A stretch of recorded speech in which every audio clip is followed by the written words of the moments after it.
ওয়ালাইকুম আসসালাম দাদুমণি, কেমন আছো? তুমি দিদি টুমটুম হয়ে গেছো খাইতে খাইতে। তোমার লেগা মুই একটা জিনিস আনছি, কও তো কি? কি বিদেশি চকলেট আনছে? হাই, মুই বিদেশি চকলেটই আনছি। এই চকলেট খাইলে তোমার একটা শরীরটা হুকিয়ে যাইবে। দেখবা কি কি? হ্যাঁ দেখান। তারা আনছি এই যে জাদুর বিদেশি চকলেট।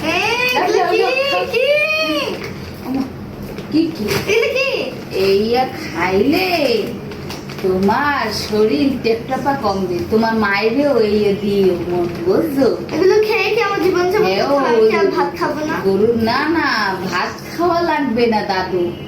তুমিও এই খাবা, তোমার মায়ও সারাদিন এই খাবা। এই পানির মধ্যে চুবাবা আর ওই উঠাবা, এই পানি খাবা আর সারাদিন বাইকটা রস খালি খাবা। সারাদিন খাবা, ভাত খাওয়ার দরকার নাই দাদু। বড় মা এগুলো কি বলে? ও মা মা, বড় মা এগুলো কি বলে? এ কোন পদ হয়েছে? শরীরটা টেমে বানাইছে মায়ের মতো, মাই বানাইছে এই বস্তার মতো।